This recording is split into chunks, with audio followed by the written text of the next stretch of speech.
बंधुओं, मृत्यु एक ऐसा कड़वा सत्य है जिसे जानने के बाद भी मनुष्य जीवन भर अनजान बना रहता है। हम जीवन भर माया के पीछे भागते हैं, लेकिन मृत्यु के बाद इस जीवात्मा का क्या होता है, यह एक ऐसा रहस्य है जो हर किसी के मन में भय और जिज्ञासा पैदा करता है।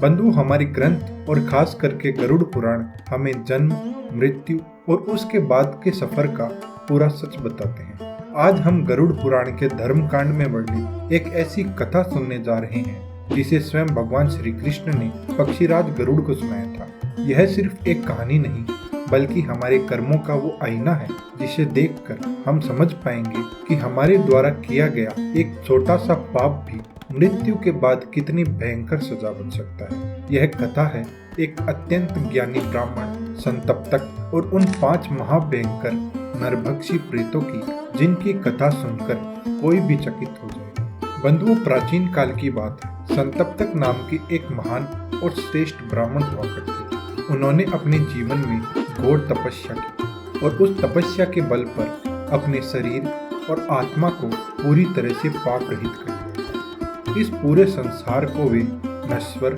और असार मानते। उनका मानना था कि इस संसार की मोह माया केवल एक छलावा है। इसलिए उन्होंने समाज से दूर वनों में ही वेखानस मुनियों की तरह अपना जीवन बिताना शुरू कर दिया। उनकी इंद्रियां उनके पूरी तरह से वश में थी और उनका चित्त सदैव भगवान के ध्यान में लीन रहता था। लेकिन बंधुओं, विधाता के लिखे को कौन बदल सकता है। एक दिन संतप्तक जी के मन में तीर्थ यात्रा करने का विचार आया और वे अपनी कुटिया को छोड़कर एक लंबी यात्रा पर निकल पड़े।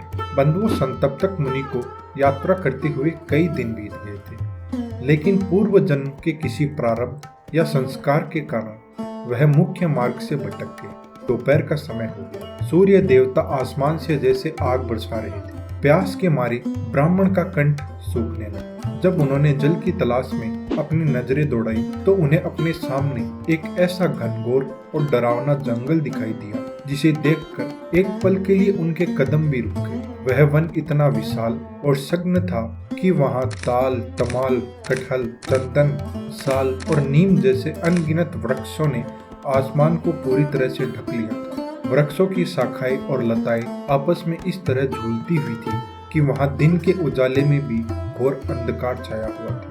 उस जंगल में पक्षियों के उड़ने तक के लिए कोई जगह नहीं थी, तो भला किसी इंसान के चलने का मार्ग कैसे मिल सकता था। बंधु, वह कोई साधारण जंगल नहीं था।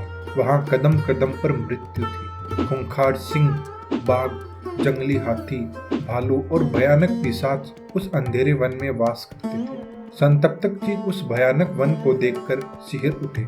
उन्हें समझ नहीं आ रहा था कि वे किस दिशा में जाएं और कैसे इससे बाहर निकले। परंतु एक तपस्वी के पास भगवान के नाम के अलावा और क्या सहारा होता। उन्होंने यह सोचकर कि जो होगा देखा जाएगा और अपने इष्ट देव का स्मरण करके वे उस भयानक वन की ओर चल पड़े। बंधुओं, संतप्तक मुनि ने अभी मुश्किल से 5 कदम ही बढ़ाए होंगे कि उनके सामने एक ऐसा दृश्य आया जिसे देखकर उनके कदम रुक गए। उन्होंने देखा कि सामने एक बरगद का बहुत विशाल पेड़ था और उस पेड़ पर एक शव लटक रहा था जिसे 5 महाभयंकर प्रेत नोच नोच कर खा रहे थे। उन प्रेतों का रूप इतना विभत्स और डरावना था कि कोई कमजोर दिल वाला इंसान उन्हें देख ले तो वहीं अपने प्राण त्याग। उनके शरीर पर मांस नाम की कोई चीज नहीं बची थी, केवल नसों से लिपटी हुई हड्डियां और सूखा हुआ चमड़ा झूल रहा था। भूख के मारे उनके पेट सूखकर उनकी पीठ से चिपक गए थे। वे ताजे शव का मांस नोच रहे थे, अपने बड़े बड़े और भयंकर दांतों से हड्डियां चबा रहे थे और उस मरे हुए इंसान के मस्तिष्क को खाकर उत्सव मना रहे थे। अभी ब्राह्मण उस खौफनाक मंजर को देखकर पीछे हटने का विचार ही कर रहे थे कि उन 5 प्रेतों की नजर उस निर्जन वन में खड़े इस जीवित इंसान पर पड़ी। ताजे खून और मांस को देखकर वे प्रेत पागल हो उठे। मैं इसे खाऊंगा, मैं इसके पास पहले जाऊंगा, यह मेरा शिकार है। ऐसी भयानक प्रतिस्पर्धा करते हुए और एक दूसरे पर घुर्राते हुए वे 5 प्रेत संतप्तक ब्राह्मण की ओर पूरी ताकत से दौड़ पड़े। ब्राह्मण कुछ समझ पाते या वहां से भाग पाते उससे पहले ही उन प्रेतों ने उन पर हमला कर दिया। 2 प्रेतों ने ब्राह्मण के दोनों हाथ पूरी तरह से जकड़ लिए दो प्रेतों ने उनके दोनों पैर पकड़ लिए और जो एक प्रेत बचा था उसने ब्राह्मण का सिर दबोच लिया। मैं इसे खाऊंगा, मैं इसका खून पीऊंगा, ऐसी भयानक शोर मचाते हुए वे पांचों प्रेत मुनि को लेकर सीधा आसमान में उड़ गए। हवा में लटके हुए प्रेतों के नुकीले नाखूनों की चुभन सहते हुए मुनि ने जान लिया कि अब उनकी मृत्यु निश्चित है। इस भयानक विपत्ति में जब धरती और आकाश के बीच कोई सहारा नहीं बचा, तब उस ब्राह्मण ने अपने अंतर्मन से पूर्ण समर्पण के साथ शंख चक्र गदा पद्मधारी भगवान श्री हरि को पुकारा। उनकी आंखों से अश्रु बहने लगे और वे स्तुति करने लगे कि हे नारायण, हे कृपा निधान, जैसे आपने मगरमच्छ के खूंखार जबड़े से अपने भक्त गजराज को बचाया था, जैसे आपने भीमसेन के द्वारा दुष्ट जरासंध को मरवाकर निर्दोष राजाओं को कारागार से मुक्त करवाया था, वैसे ही आज मुझ अनाथ के इन कर्म पाशों को काटकर मेरी रक्षा कीजिए प्रभु। बंधुओं, सच्चे हृदय और पूर्ण समर्पण से की गई पुकार कभी खाली नहीं जाती। उस तपस्वी ब्राह्मण की यह करुण पुकार सुनते ही श्री प्रभु तुरंत वहां पहुंच गए। अपने भक्त की प्राण रक्षा के लिए भगवान ने सुमेरु पर्वत से मणिभद्र नामक महापराक्रमी यक्षराज को प्रकट किया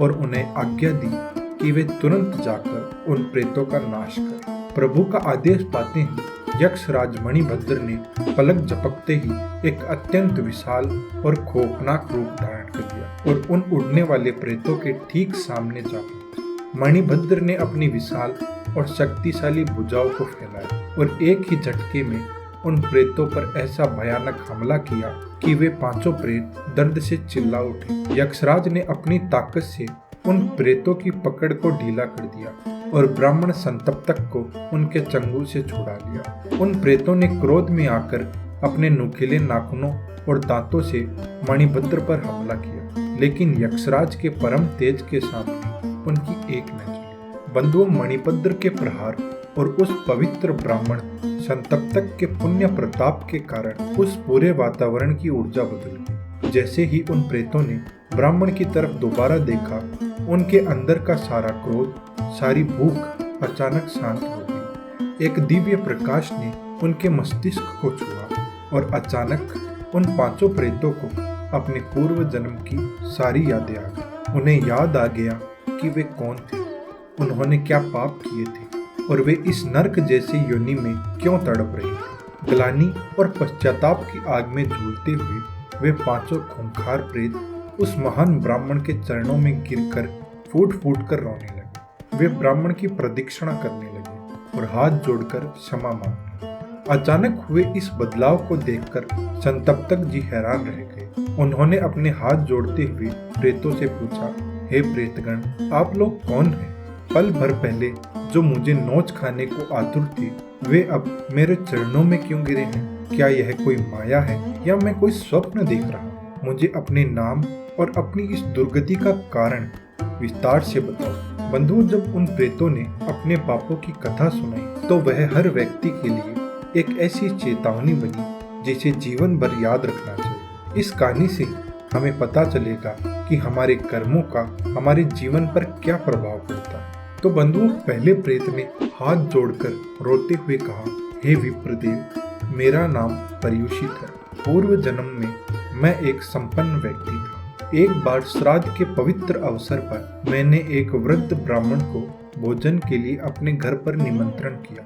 उस दिन ब्राह्मण देव को आने में कुछ विलंब हो गया। मुझे बहुत तेज भूख लगी थी और मुझसे रहा नहीं गया। मैंने बिना श्राद्ध पूरा किए और ब्राह्मण को खिलाए बिना ही खुद भोजन कर लिया। बाद में जब वह वृद्ध ब्राह्मण आए तो मैंने उन्हें वही जूठा और बासी अन्न, जिसे हम पर्युषित भी कहते हैं, परोस दिया।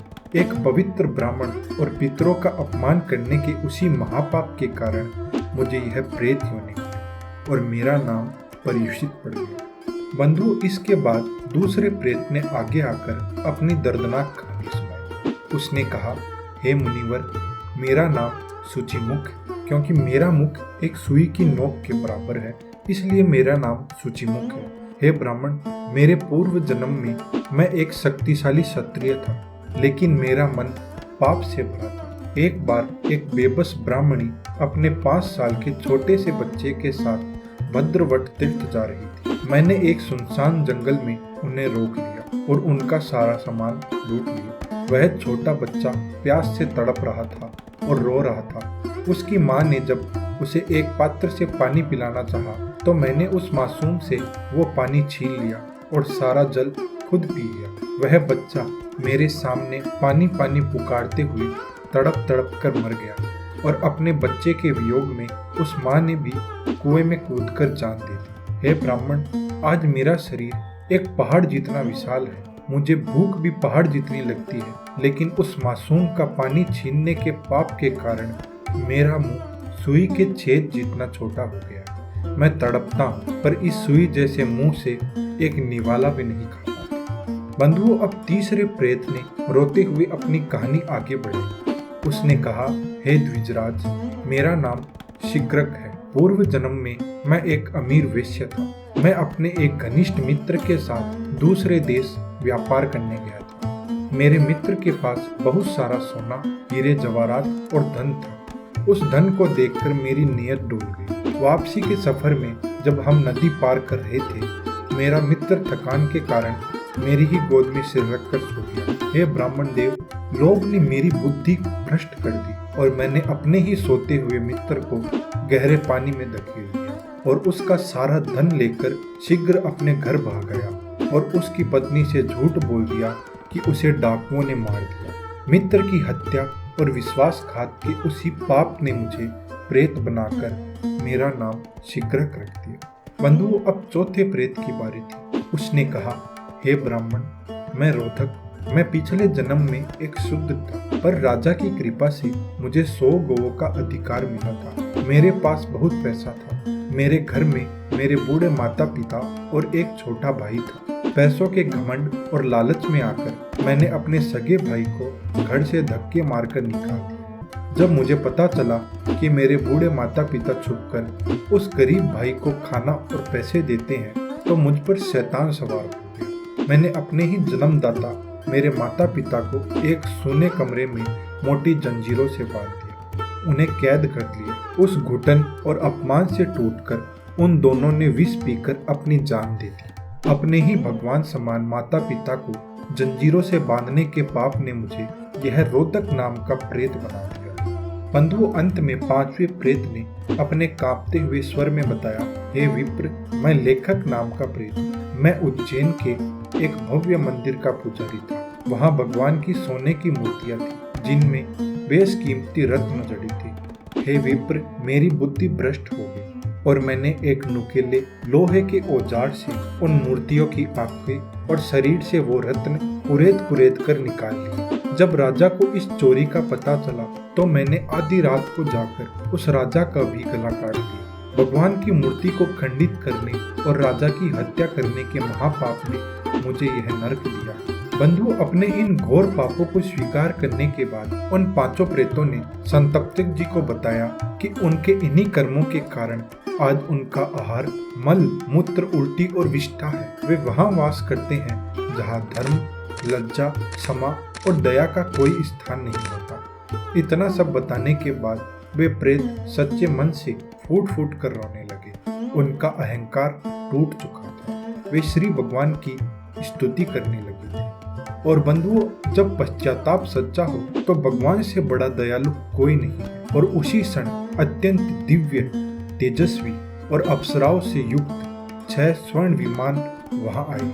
उन विमानों के तेज से पूरा वन जगमगा उठा। उस परम ज्ञानी ब्राह्मण संतप्तक जी के साथ साथ उन 5 प्रेतों का भी उनके पापों से उद्धार हो गया। वे प्रेत योनि से मुक्त होकर दिव्य रूप धारण हो चुके थे और सभी एक साथ विमान में बैठकर भगवान के परम धाम पहुंचे। बंधुओं, गरुड़ पुराण की यह कथा हमें एक ही संदेश देती है कि कर्मों का फल अटल है। लालच, धोखा, विश्वासघात और माता पिता का अपमान इंसान को उस खाई में धकेल देता है जहां से लौटने का रास्ता बहुत कठिन है। हमारा प्रत्येक कर्म लिखा जा रहा है, इसलिए जीवन में कुछ भी करना, लेकिन किसी का दिल मत दुखाना और धर्म का मार्ग